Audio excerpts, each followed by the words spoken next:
देखिए, बहुत ही बहुप्रतीक्षित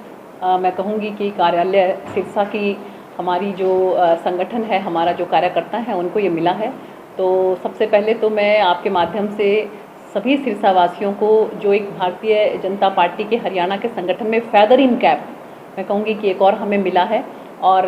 सभी कार्यकर्ताओं को आपके माध्यम से बहुत बहुत बधाई देना चाहती हूँ मैं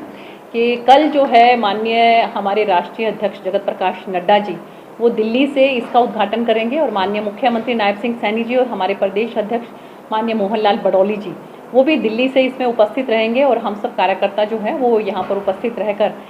इसका उद्घाटन जो है वहाँ से वो लोग करेंगे, और हम लोग यहाँ पर माननीय हमारे जिला अध्यक्ष जी हैं यहाँ पर यतीन्द्र जी। तो कल जो हमारी एक भारतीय परंपरा के अनुसार पूजा पाठ जो है वो करने के बाद 4 बजे के करीब जो है इसका उद्घाटन होगा। और जहाँ तक कार्यालय की बात है तो बहुत ही मुझे लगता है कि एक जो सच में कार्यकर्ताओं को जो एक बहुत दिनों से एक ज़रूरत महसूस हो रही थी, चाहे हम इसमें जिलाध्यक्ष जी के कमरे की बात करें, चाहे हमें जो भी हमारे कार्यकर्ता आते हैं उनको बैठने के लिए उनकी बात करें, हमारे जो भी वरिष्ठ नेता प्रदेश भर से आते हैं उनके लिए हम चाहे जगह की बात करें, तो बहुत ही आलीशान जो है ये कार्यालय आज हमें मिला है, जिसका कल उद्घाटन होने वाला है। 2200 स्क्वायर यार्ड्स के करीब इसकी जगह है, और इसमें 2 फ्लोर हैं, एक ग्राउंड फ्लोर है और एक फर्स्ट फ्लोर है, और इसमें हर तरह की सुविधा से लैस है ये। और जब भी कोई कॉन्फ्रेंस हो तो कॉन्फ्रेंस रूम है, और अगर हमारे संगठन की कोई बैठक है तो उसके लिए जो है एक रूम है, अलग से सभागार है। और इसके साथ साथ अगर जो कोई कार्यकर्ता हैं वो अगर हमारे किसी संगठन के हमारे लीडर्स के साथ या हमारे जिलाध्यक्ष जी से या के हमारे मंडल अध्यक्ष हैं उनसे मिलने के लिए आते हैं तो उसके लिए भी प्रॉपर स्थान है। तो कार्यकर्ताओं के लिए भी और आम जनमानस के लिए भी एक मुझे लगता है कि बहुत अच्छी सौगात ये भारतीय जनता पार्टी जो हरियाणा का संगठन है उन्होंने हमारे सिरसा वासियों को दी है। तो आपके माध्यम से मैं बहुत बहुत मुबारकबाद देना चाहती हूँ सभी कार्यकर्ताओं को। केंद्र सरकार के हाल ही में 11 साल कंप्लीट हुए हैं, किस तरह देखते हैं? देखिए, केंद्रीय सरकार के जो 11 साल हुए हैं उसमें आप लोगों ने देखा होगा कि माननीय प्रधानमंत्री जी ने जिस तरीके से जो एक अंत्योदय के माध्यम से गरीब इंसान तक जो है सभी सुविधाएं सरकार की पहुँचें, उस तरीके से सभी योजनाओं को जो लागू किया है उसके बारे में हम लोग विस्तार से पूरी प्रेस कॉन्फ्रेंस भी कर चुके हैं, और पूरे के पूरे हिंदुस्तान के अंदर जगह जगह पर हमारी भारतीय जनता पार्टी के कार्यकर्ताओं ने उसमें जो है वो कार्यक्रम किए हैं। और इसमें आप ये देखिए, आप चाहे रेलवे की बात करें, इंफ्रास्ट्रक्चर जिस तरीके से जो है पूरे हिंदुस्तान के अंदर अगर आप देखें तो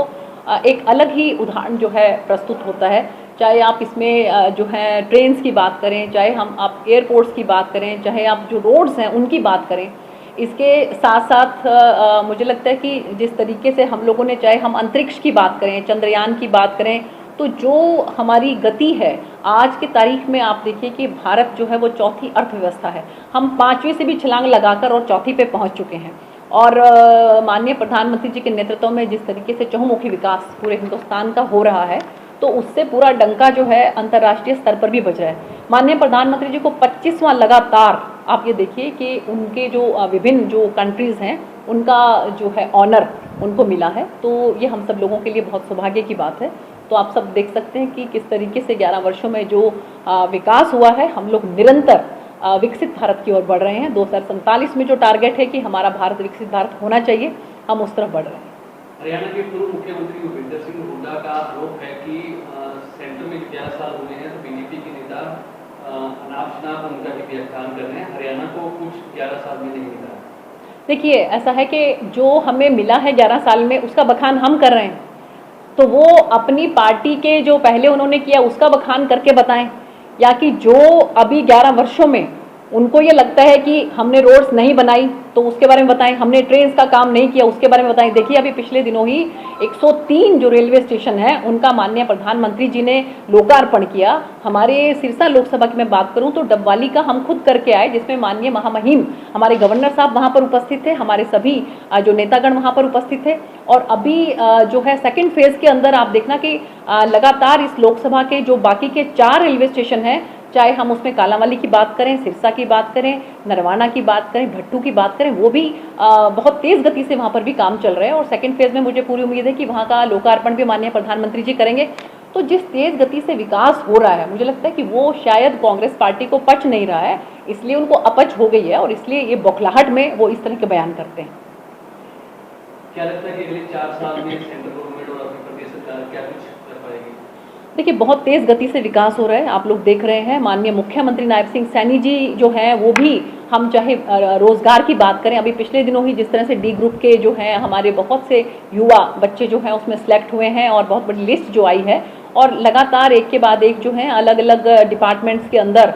जो है वो हमारे युवाओं की भर्ती होने जा रही है। तो मुझे लगता है कि माननीय नायब सिंह सैनी जी के नेतृत्व में भी जो है वो एक पारदर्शिता के साथ सरकार चल रही है, और जहां कहीं पर भी आपने देखा होगा जीरो टॉलरेंस भ्रष्टाचार के लिए करते हुए लगातार जो है कई ऐसे अधिकारी जहां पर जिनकी शिकायतें मिली हैं उनको